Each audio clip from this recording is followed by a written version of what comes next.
Good morning, students.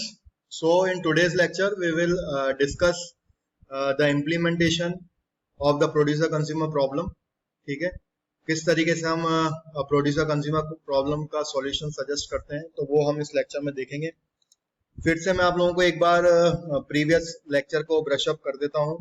हम लोगों ने प्रीवियस लेक्चर में प्रोड्यूसर कंज्यूमर प्रॉब्लम का कंसेप्ट को समझा था. प्रोड्यूसर होता है जो प्रोड्यूस करता है, कंज्यूमर जो कंज्यूम करेगा data. These both are the process, producer and consumer, which are accessing the shared memory, जिसको हम bounded buffer बोलेंगे. एक बफर होगा, एक तरह का एक अरे होगा जिसकी साइज होगी. फाइन. इसका एक मैंने आपको रियल टाइम एग्जांपल बता दिया था कि लाइब्रेरी में लेट सपोज के एक बुक शेल्फ है जिसके अंदर 10 बुक्स मैं रख सकता हूँ. तो उसमें मान लीजिए 2 स्टूडेंट हैं. एक स्टूडेंट होगा जो शेल्फ में बुक रखेगा और एक स्टूडेंट होगा वो शेल्फ से बुक निकालेगा. तो जो शेल्फ में बुक रख रहा है वो प्रोड्यूसर होगा, जो शेल्फ से बुक निकाल रहा है वो कंज्यूमर होगा.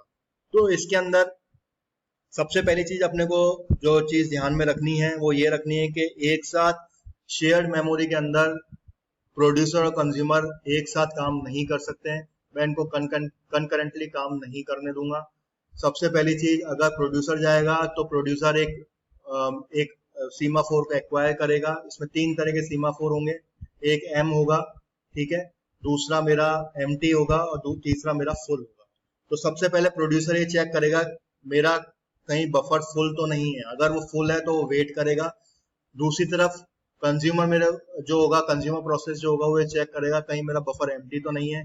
अगर वो एम्प्टी है तो वो भी उसमें वेट करेगा. सो इस तरीके से हमें ये इंप्लीमेंट करना है. So let's begin with the lecture. तो यहाँ पे मैंने 3 तरह के सीमाफोर लिए हैं. ये M को मैंने यहाँ पे S से डिनोट किया है जो हमने प्रीवियस लेक्चर में देखा था. This is semaphore S. इसको हम म्यूटेक्स भी बोल सकते हैं. इसको मेरे को इनिशियलाइज करना है 1 से. हम लोगों ने देखा ही है सीमाफोर को हमेशा हम 1 से इनिशियलाइज करते हैं. क्यों करते हैं ये भी आप लोगों को पता ही है, ठीक है. इसको मैं 0 से इनिशियलाइज नहीं कर सकता, नहीं तो वेट ही नहीं चलेगा. मेरा वेट हमेशा कंडीशन ट्रू दिखाता रहेगा. यहाँ पे मैंने एक और सीमाफोर लिया है E. E is nothing but n. It is a counting semaphore, ठीक है. n मेरा एक बाउंडेड बफर के लिए होगा जो चेक करेगा मेरे कितने एम्प्टी सेल्स हैं. उसके बाद ये जो f है ये भी मेरा काउंटिंग सीमाफोर है जो ये चेक करेगा मेरे कितने फुल सेल हैं. इसको मैं चाहे कैसे भी इनिशिएट कर सकता हूँ. In the coming example consider the value of n is 5. तो हम जो अब एग्जाम्पल डिस्कस करेंगे उसमें हम n की वैल्यू को क्या मानेंगे, 5 मानेंगे. So when producer produce the data, the value of empty slots is decremented by 1. And the value of full slot is incremented by 1 and the vice versa. मतलब जब प्रोड्यूसर प्रोड्यूस कर रहा है डेटा जब तो एम्प्टी स्लॉट -1 हो रहा है और फुल स्लॉट +1 हो रहा है. और कंज्यूमर जब कंज्यूम करेगा डेटा तो मेरा एम्प्टी स्लॉट +1 होगा और फुल स्लॉट मेरा -1 होगा. So in this way we are implementing the concept, the logic of producer and consumer. तो यहाँ पे मैंने लिखा है प्रोड्यूसर, यहाँ पे मैंने लिखा है कंज्यूमर, ठीक है. तो मैंने सबसे पहले क्या करा है, यहाँ पे मैंने E लिखा है. E को मैंने यहाँ पे 5 से इनिशियलाइज कर दिया, ठीक है. S को मैंने फर्स्ट 1 से इनिशियलाइज किया हुआ है. ये मेरा म्यूटेक्स है जो लॉक और अनलॉक के लिए काम आएगा. तो बेसिकली आप ये देख रहे हैं ये मेरा क्रिटिकल सेक्शन है और इसके ऊपर मैंने क्या कर रखा है, गार्ड कर रखा है इस तरीके से एम्प्टी और फुल को. तो बेसिकली जो मेरा क्रिटिकल सेक्शन रहने वाला है वो ये है और इस पार्ट में मेरा जो क्रिटिकल सेक्शन रहने वाला है वो ये है. मतलब जब मेरा ऑपरेशन हो रहा है तो यहाँ पे प्रोड्यूसर क्या कर रहा है, प्रोड्यूसर जो है मेरा सीमाफोर को एक्वायर कर रहा है, उसके बाद अपेंड कर रहा है. अपेंड मतलब इंसर्ट करना और यहाँ पे फिर वो उसको रिलीज कर देता है. तो सबसे पहले अपन देखते हैं प्रोड्यूसर को, फिर उसके बाद देखेंगे कि क्या कॉन्टेक्स्ट स्विच हो रहा है या नहीं हो रहा और किस तरीके से ये बिजी वेट हो रहा है. फाइन. सो किस तरीके से लॉजिक काम कर रहा है. तो सबसे पहले मैं देखता हूँ प्रोड्यूसर. प्रोड्यूसर ने क्या करा, सबसे पहले चेक किया E इक्वल्स टू 0 तो नहीं है, ठीक है. ये कंडीशन मेरी अगर ट्रू होगी तो मेरा ये बिजी वेट ही करता रहेगा. ये कंडीशन मेरी फॉल्स होनी चाहिए, ठीक है. तो वेट के अंदर बट ऑब्वियस है कि E की कंडीशन को चेक करना पड़ता है कि वो 0 है कि नहीं है, ठीक है. अगर आपको नहीं पता है आप देखें मेरा काउंटिंग सीमाफोर मैंने प्रीवियस लेक्चर में डिस्कस किया हुआ है जब हम एक प्रिंटर का एग्जाम्पल हमने डिस्कस किया था. फाइन. तो यहाँ पे क्या हुआ, वेट E आ गया. तो वेट E का मतलब क्या हो गया कि मेरे को इस वैल्यू को क्या कर देना है, 4 कर देना है, 5 - 1, ठीक है. उसके बाद मैंने वेट S किया. वेट S करते ही मेरी S की वैल्यू हो गई 0, ठीक है. तो जैसे ही मेरी वेट की वैल्यू S 0 हो गई दैट मीन्स के प्रोड्यूसर ने मेरे इसको एक्वायर कर लिया है। अब इसमें कोई भी कंज्यूमर नहीं आ सकता, तो क्या करेगा, अपेंड कर देगा। अपेंड करने के बाद सिग्नल को वो एस कर देगा, तो दोबारा मेरी एस की वैल्यू क्या हो गई, यहाँ पे 1 हो गई। और उसके बाद यहाँ पे क्या कर देगा, वो सिग्नल को एफ कर देगा। फाइन, सिग्नल सॉरी एफ को सिग्नल कर देगा, दैट मीन्स के एफ की वैल्यू को वो इंक्रीमेंट कर देगा 1 से। अब मैं क्या कर रहा हूँ, यहाँ पे अपेंड कर रहा हूँ एक डेटा, लेट सपोज कि मैंने यहाँ पे डाल दिया x, ठीक है। तो by this you understand the concept. मैं आपको दोबारा से समझाता हूँ। अब हम एक और नया एग्जांपल लेते हैं। फिर यहाँ पे प्रोड्यूसर आ गया, मान लीजिए प्रोड्यूसर ने यहाँ पे क्या करा, सबसे पहले चेक किया ई मतलब जीरो तो नहीं है, जीरो नहीं है क्योंकि यहाँ पे ई की वैल्यू क्या है, 4 है।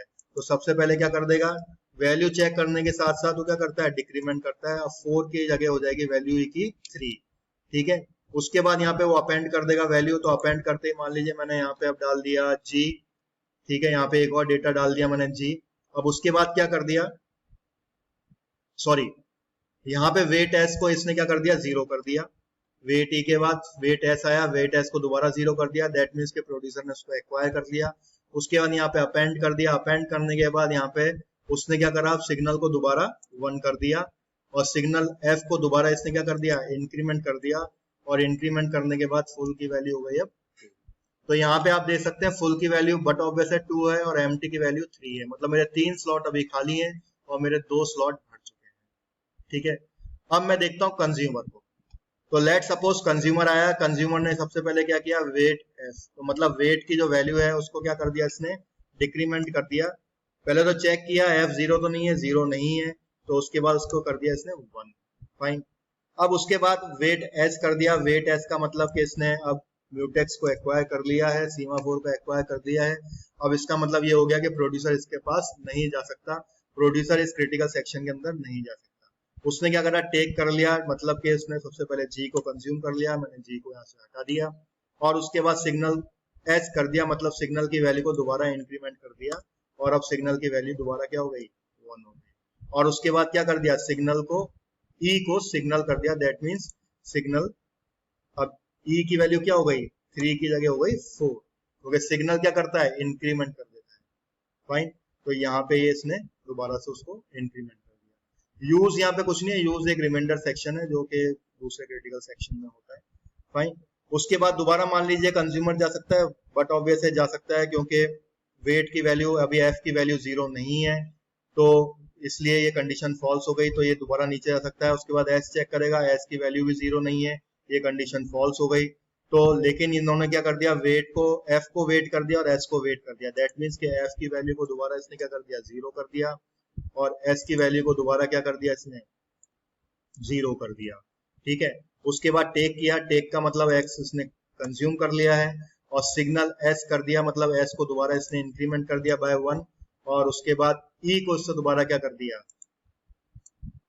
मेरा 5 कर दिया, ठीक है। तो अब आपने यहाँ पे देखा कि मेरे यहाँ पे एम्प्टी स्लॉट्स दोबारा 5 हो गए हैं, और फुल स्लॉट्स मेरे 0 हो गए हैं। अब हम देखते हैं क्या दोबारा कंज्यूमर इसको ले सकता है क्या, तो इससे मेरे को चेक हो जाएगा कि कंज्यूमर जा सकता है कि नहीं। तो यहाँ पे आ गया वेट एफ, तो आप यहाँ पे देख रहे हैं वेट एफ, मतलब एफ की वैल्यू 0 है, दैट मीन्स कि ये कंडीशन हो गई ट्रू, और कंडीशन ट्रू हो गई तो कंज्यूमर क्या हो जाएगा, बिजी वेट हो जाएगा।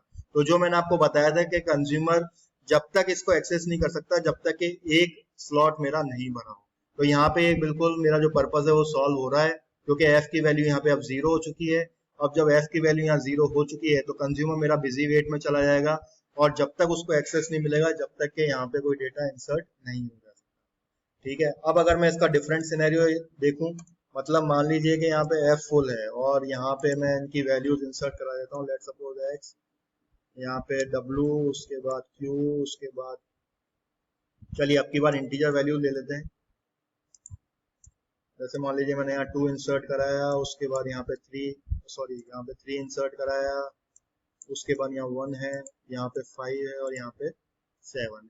तो जब अगर ये फुल है तो दैट मीन्स कि मेरा फुल 5 हो जाएगा और ई मेरा 0 हो जाएगा। तो बट ऑब्वियस है कि जब मैं यहाँ पे वेट ई कर रहा हूँ तो वेट ई मेरा 0 है, दैट मीन्स कि मेरी कंडीशन ट्रू हो गई, और कंडीशन ट्रू होते ही ये क्या हो जाएगा, मेरा बिजी वेट हो जाएगा। तो ये सीमाफोर की स्टूडेंट्स ब्यूटी है कि जैसे ही यहाँ पे 0 कंडीशन ट्रू होती है वेट के लिए, ये यहीं पे बिजी वेट करने लग जाएगा। ये जब तक कोई नया डेटा अपेंड नहीं कर सकता, जब तक के कंज्यूमर इसमें से कोई डेटा कंज्यूम नहीं कर ले सकता। सो आई होप कि यू अंडरस्टैंड द लॉजिक। ठीक है, अब ये लॉजिक समझ में आ गया होगा। Now let's move on to the next slide. तो ये मैंने आपको बता दिया, ये अभी आप देख रहे हैं ये वाली जो कंडीशन है, ये मेरी कंडीशन कौन सी है?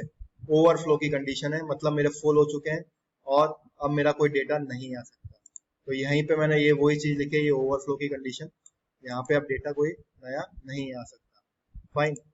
और अंडरफ्लो की कंडीशन क्या है? जब मेरा e इक्वल्स टू 5 होगा, f equals to 0, s equals to 1, मतलब जब मेरा अंडरफ्लो में, बट ऑब्वियस है जब मेरे सारे स्लॉट्स एम्प्टी होंगे और फुल स्लॉट्स मेरे 0 होगा तो अंडरफ्लो होगा, और जब एम्प्टी स्लॉट्स मेरे 0 होंगे और फुल स्लॉट्स फुल 5 होंगे तो मेरा ओवरफ्लो कंडीशन।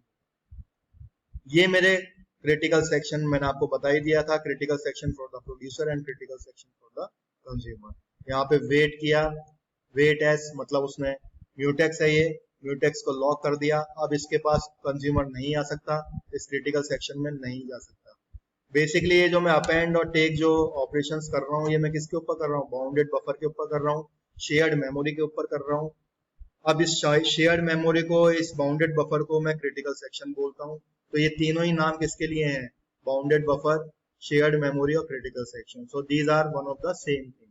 ठीक है, और इनके ऊपर किस तरह के ऑपरेशन होने वाले हैं? दो ही ऑपरेशन होने वाले हैं। अपेंड ऑपरेशन किसका है? प्रोड्यूसर का, और टेक ऑपरेशन किसका है? Consumer. So in this way, these are the critical sections of the producer and consumer. So by this, I hope कि आप लोगों को समझ में आ गया होगा। मैं आप लोगों को इसके रिलेटेड कई असाइनमेंट्स भी दूंगा, डोंट वरी। हम लोग इसके असाइनमेंट्स भी देंगे related to regarding with the semaphore. मैंने शायद आप लोगों को एक असाइनमेंट शायद मैं डिस्कस कर भी चुका हूँ, आप लोगों को शायद पब्लिश कर भी चुका हूँ, और आने वाले टाइम में मैं आपको और भी प्रॉब्लम्स दूंगा रिलेटेड टू द सीमाफोर्स। और ये जो मैं आपको प्रॉब्लम्स दे रहा हूँ, these were the GATE problems. ठीक है, गेट के अंदर ये प्रॉब्लम्स आ चुकी हैं। So those students who really want to appear in the GATE exams, so as far as operating systems are concerned, questions are concerned, so these types of questions uh, are coming in the GATE exam. Fine. तो मैं आप दो लोगों को, देखिए students, आप theory आराम से पढ़ सकते हैं गैल्विन में, आरटीयू के अंदर आपको ये सब चीजें नहीं पूछी जाएंगी, आपको सिर्फ कहानी लिखनी होती है। सो बट ऑब्वियस है कि आप लोगों को कहानियां लिखना आता ही होगा, you are in 5th semester. I just want to make this subject a little bit interesting. ठीक है, थोड़ा सा हम अगर एक बार लॉजिक समझेंगे और इसको थोड़ा लॉजिक इम्प्लीमेंटेशन करेंगे तो ये हमारे लिए इंटरेस्टिंग हो जाएगा। तो मैं आप, मेरा सिर्फ मोटिव यही है कि आप लोगों को थोड़ा सा इंटरेस्टिंग लेक्चर बनाने का। ये तो थ्योरेटिकली आप लिख सकते हैं, थ्योरी में आप लोगों को ज्यादा यहाँ डिस्कस नहीं करूंगा, लेकिन फिर भी जितना हो सकता है मैं थ्योरी को कवर कर रहा हूँ। आप इसके पढ़ने के बाद जैसे आप टॉपिक इसको पढ़ लेते हैं, आप बुक से रेफर करें, ठीक है, और आप इसको पढ़ें। So in the next lecture, we will be discussing the next another kind of problem, which is a reader writer problem. Fine.